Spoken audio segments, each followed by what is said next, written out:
Oo, yung gunman sa pagpatay kay Percy Lapid, mga bossing, humihiling na since siya naman daw ay umamin sa kanyang kasalanan na siya ang pumatay at siya naman daw ay nagsumbong, nagbigay ng impormasyon, umaasa siya na mapababa yung kanyang kaso na maging homicide na lang. Homicide? Ano yun? Hindi mo sinasadyang patayin? Ano yun? Inutusan lang ng Santanas yung kamay mo kaya mo napatay? Oh, so yun ang ano dyan, mga bossing. Pangalan niyan, yung gunman sa ano? Yung gunman na may konsensya. Saan mo makakita ng assassin na may konsensya?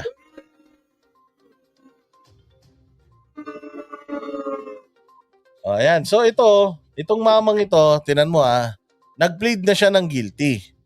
Oh, pero nagre-request siya na babaan yung kanyang kaso. Ewan ko lang kung ito ay ibibigay o hindi ng korte. Kasi kung ibibigay ng korte o pipilitin ng DOJ na mapababa yung kaso nito, tapos to homicide, naglolokohan lang kayo. Oo, ngayon kung hindi naman papayag na maging kasi reclusion perpetua yan eh. O ito, ang pagka homicide reclusion temporal, ibig sabihin maximum of 20 years lang.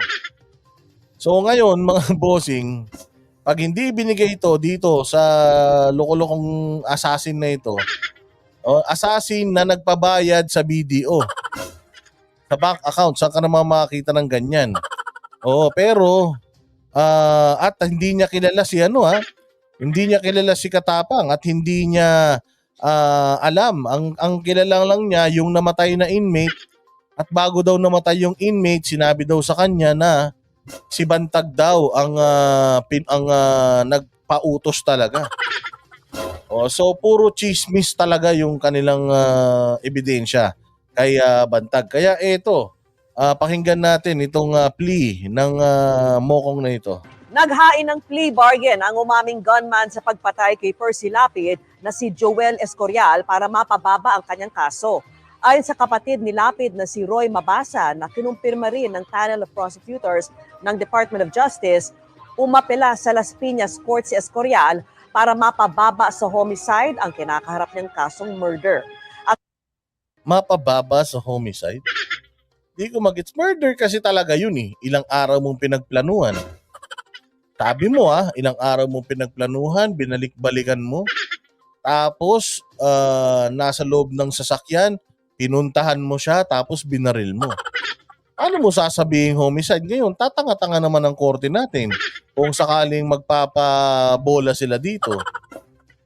Oo, kasi mantakin mo ang homicide, yung napatay mo siya nang hindi mo ine-expect or hindi mo pinagpaplanuhan. Halimbawa, nagsuntukan kayong dalawa, hindi naman plano yun. Tapos sa suntukan nyo, nauwi kayo sa saksakan, napatay mo yung kaaway mo. Ayun, homicide na yun. Kasi nga, biglaan nangyari. Halimbawa ako, nabaril ko ng aksidente yung katabi ko, namatay. Homicide na yun. Halimbawa, yung tao naman nakatalikod, binaril mo sa likod ng tama niya, martyr na yun. Oo, may mga ganyan eh. So yung ginawa mo, tinambangan mo siya eh. Minonitor mo ng ilang araw, tapos inantay mo, tapos binaril mo. Ano yun? Hindi mo sinasadya? At sakaling pabora ng korte, magiging reclusion temporal na lang daw ang sentensya sa kanya o hanggang 20 taong pagkakakulong.